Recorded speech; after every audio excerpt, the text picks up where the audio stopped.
you have an overweight horse? If so, have you ever thought of the connection between stress and overweight? Very often, when I have clients with overweight horses, what I hear or what veterinarians tell them or physiotherapists or whoever does, trainers, is like, well, reduce the nutrition, reduce their intake, and move them more. So train more, eat less. Easy fix. And I would like to take a look at that today because my I'm always like I have to swallow if I hear that, and I have to clench my jaw a little bit because a very, very clear connection between overweight and stress is completely ignored when people say that. So let's first look at nutrition. Let's look at the intake of the food of your horse. So it's very clear. If you eat too much, you get overweight. And nowadays, in how most of the horses worldwide live, we have more a problem of having overweight horses than having underweight horses. So in general, we do have feed, which is not very natural very often as well. You know, in nature, they don't find buckets of grain and stuff like that. But even like if you have a horse and you have it somewhere in a stable or a property of someone else, well, it's not very easy for us to check each ballot of hay for what's really in it in terms of nutrients. So it like to really know exactly what your horse is taking in is already quite a challenge. Um, that's one part. The other part is, how does my horse live? How is feeding itself happening? So are they in a group? Am I capable of really saying for this individual horse it needs XYZ, that amount, another horse which is in the same herd, for example, needs maybe less or more. And then it's like already quite difficult sometimes to really feed your horse individually. If you have your horse like outside in the pasture and then stalled in a box or something, maybe you can like organize a little bit better how much the hay intake is or something. But in general, there's quite a, let's say, a range of where we are not quite sure how much exactly that individual horse is eating. And another thing is, how is, and this is, there I come in with the topic of stress, how is the environment around feeding? So is it that when there's feeding times, for example, that there's a stressful energy in the stable, or that, for example, when they live outside, that, there's enough spaces with the hay to eat that really each horse can eat calmly and in a relaxed state, or are they being pushed around by others? Do they have the feeling they need to eat quick or stuff like that? Is there limited times where they can have food intake, or is it like they have food intake for free? It's like it's very different how different styles of housing your horse and as well individually different horses react to those different circumstances. So whenever a horse is stressed as well when it's eating, every time we have a stress reaction of some kind, we have a different hormonal balance in the body. We have more cortisol, which then leads the body to as well store more fat and retain water and stuff. And cortisol on long term. So if I have very stressful feeding moments, let's call it that way, for example, because of how my horse is living, the housing I chose, whatever, it could be that this horse, over time, because the metabolic system is out of balance, starts to lose muscle because of too much cortisol on a long term. So it's very important to think about that, and it has a huge influence. And then there is the topic of movement. So does my horse have, in the way how it's housed, enough possibility to move which it needs for his personal body situation individually at that age, the race it is, it's like there's so many things which play a role in that, which you need to consider when you're observing your horse. And when your horse is already overweight, you know that their metabolic system is already out of balance. So the other aspect is like despite diet, we have training. That's for sure. Movement helps to lose kilos. So the question is how to move your overweight horse. And quite often I hear just like, oh yeah, you really need to move them a little bit more so that they're nice, that they start sweating and so on. So if we take a look at that, if your horse is overweight, your horse carries around a lot more kilos than if it would not be overweight.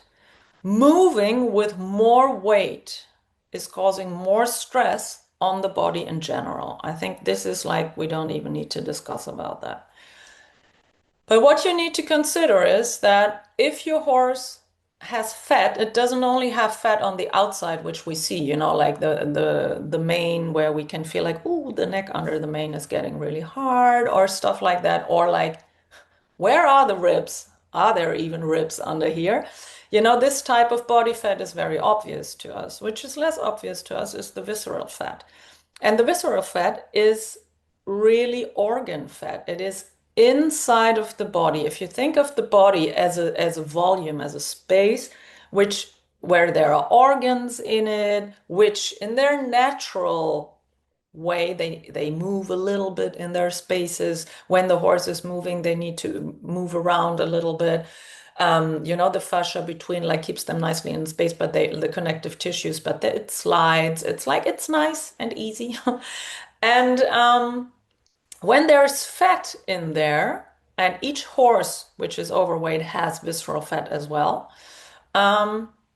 those organs are like more pressed. So you can say like the whole metabolism in there is like slowed down a little bit. And one huge part of it is that the diaphragm, which we need for respiration, is restricted in its possibility to move, in its space where it can move, because the more there is fat inside, especially in the rib cage as well, where it cannot evade anywhere. So it presses on the diaphragm, and then you have the guts behind and so on. And then it's like the movement of the diaphragm is really limited.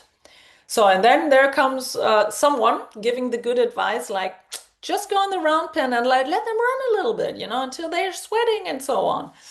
So what happens is actually when you move out, and one point I forgot about that is as well that a lot of horses, that's like very clear understanding what happens with visceral fat, is a lot of horses which are overweight start to have respirational problems, shortness of breath.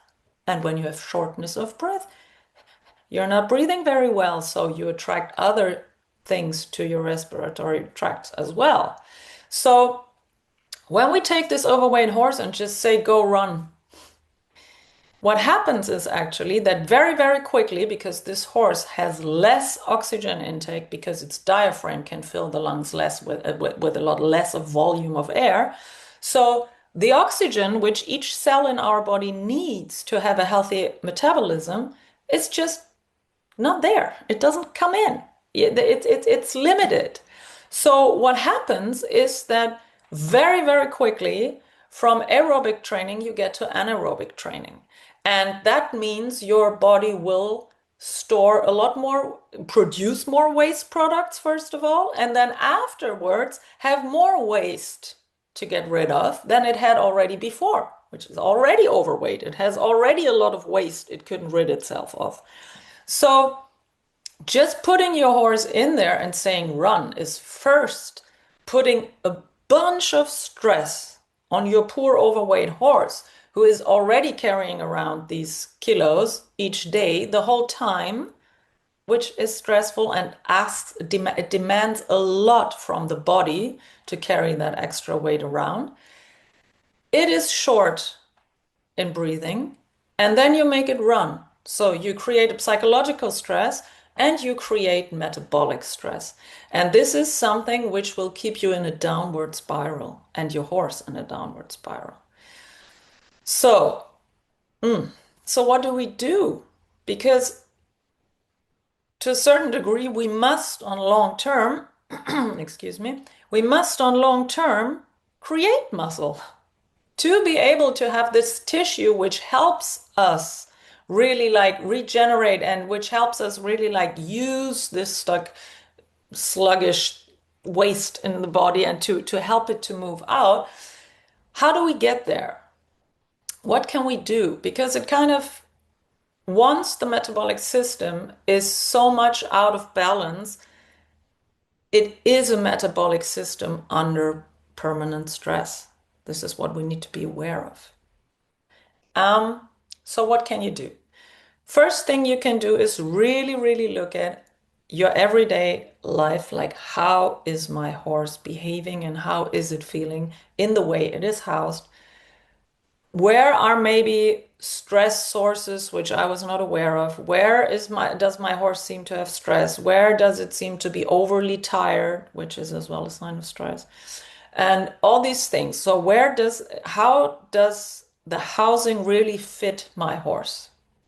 And then see what adjustments can I make? What can I improve in terms of changing how I organize the situations around feeding time. How can I, are there maybe like herd dynamics which can be changed, which maybe will relieve my horse because in the herd dynamic it might have some stress or whatever. So how can I diminish everyday stress, which is like just based on how my horse is living?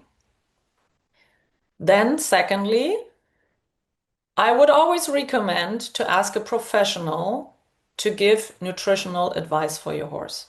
Because there are good professionals out there who can really, really look at your horse like exactly how it is right now. Like you can do check the blood levels for things. Oh, and this is a good thing as well to know.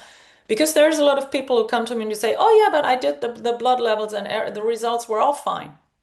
So first of all, have you checked everything you need to check? That's the question. Because just to make the normal blood results, which you get from a veterinarian, you need to ask for specifics. You need to ask for minerals.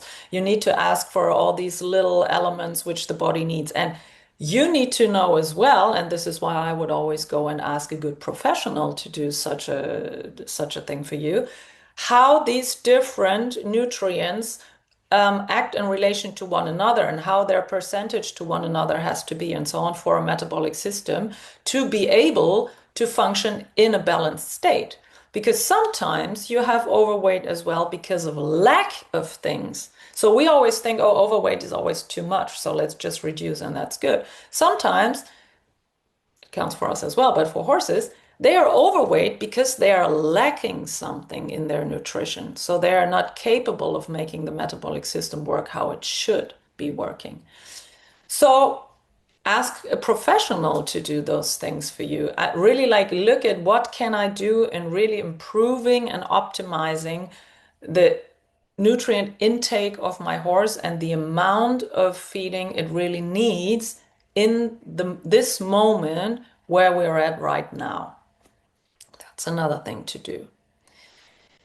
And in terms of training, it is super individual what your horse can really do right now in the state it is in. So it's up to you to observe your horse.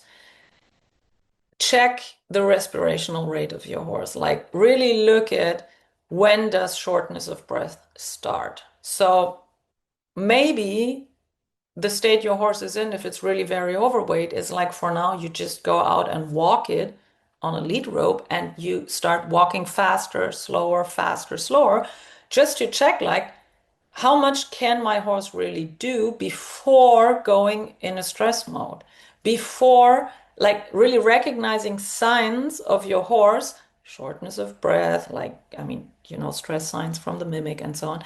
When does my horse say, oh, this is too much strain on my body?